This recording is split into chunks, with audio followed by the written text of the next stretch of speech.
शहराची खबरबात या बातमीपत्राचे प्रायोजक आहेत Mac care super speciality hospital Ahmednagar.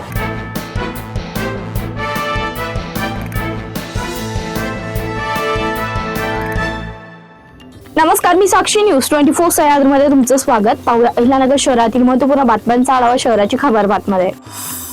राज्याचे मुख्यमंत्री देवेंद्र फडणवीस, उपमुख्यमंत्री एकनाथ शिंदे व उपमुख्यमंत्री सुनेत्रा पवार तसेच सार्वजनिक बांधकाम मंत्री शिवेंद्रराजे भोसले यांच्या सहकार्याने नगर शहर व केडगाव मधील रस्त्यांच्या व पुलाच्या कामासाठी 25 कोटी रुपयांचा निधी मंजूर झाला, अशी माहिती आमदार संग्राम जगताप यांनी दिली आहे।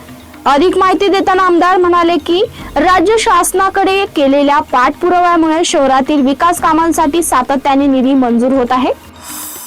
जिल्हा सरकारी रुग्णालयाने केलेल्या पडताळणीत अपंगत्वाचे प्रमाण 40% कमी आढळल्याच्या जिल्हा परिषदेच्या 15 कर्मचाऱ्यांवर मुख्य कार्यकारी अधिकारी आनंद भंडारी यांनी निलंबनाची कारवाई केली आहे। यामध्ये 11 शिक्षक, 3 शिपाई व 1 आरोग्य सेविकेचा समावेश आहे। यातील 8 जणांवर गुन्हे दाखल करण्याचे आदेशही त्यांनी संबंधित गटविकास अधिकाऱ्यांना दिल्यात। सामाजिक विहिरीचं पाणी उपसण्याच्या कारणावरून नेप्ती येथे 2 गटात जोरदार राडा झाला। एका कुटुंबाला बेदम मारहाण करण्यात आली। ही घटना 10 मार्च रोजी घडली आहे। या प्रकरणी नगर तालुका पोलीस ठाण्यात तिघांविरुद्ध गुन्हा दाखल करण्यात आला। संजय केळू राऊत, स्वराज संजय राऊत, वैशाली संजय राऊत असे संशयित आरोपीचं नाव आहे। याबाबत विशाल लन्ना राऊत यांनी पोलीस ठाण्यात फिर्याद दिली आहे।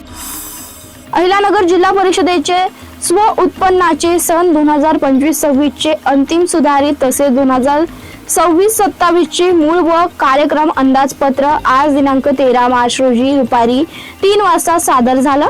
प्रशासकांच्या माध्यमातून सादर केला जाणारा हा 4था अर्थसंकल्प असणार आहे, ज्यामुळे यामध्येही नाविन्यपूर्ण काय असेल, कोणत्या योजनांना कात्री लावणार, शिल्की की तुटीचा अर्थसंकल्प असणार याकडे लक्ष असणार आहे। जिल्हा परिषदेचे मुख्य कार्यकारी आनंद भंडारी हे छत्रपती शिवाजी महाराज सभागृहात अंदाजपत्र मांडणार आहेत।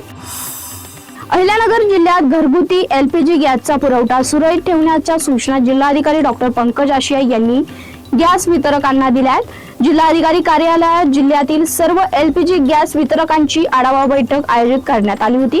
या बैठकीत जिल्हाधिकारी डॉक्टर पंकज आशिया यांनी गॅस वितरणात कोणतीही अनियमितता किंवा कृत्रिम टंचाई निर्माण होऊ नये अशा सूचना दिल्यात। गॅस वितरणात विलंब, गैरप्रकार किंवा कृत्रिम टंचाई निर्माण करणाऱ्यांवर कठोर कारवाई करण्यात येईल असा इशाराही त्यांनी दिला। तसेच प्रामाणिकपणे काम करणाऱ्या गॅस वितरकांना प्रशासनाकडून सर्वतोपरी सहकार्य करण्यात येईल असंही त्यांनी स्पष्ट केलंय। नागरिकांना कोणत्याही प्रकारची गैरसोय होऊ नये यासाठी गॅसचे वितरण पारदर्शक आणि नियमानुसार करण्याचे आदेश यावेळी जिल्हाधिकाऱ्यांनी दिलेत। शहराची खबरबातमध्ये इथेच थांबतो। तुम्ही पाहत राहा न्यूज 24 सह्याद्री। या बातमीपत्राचे प्रायोजक होते Mac care super speciality hospital Ahmednagar.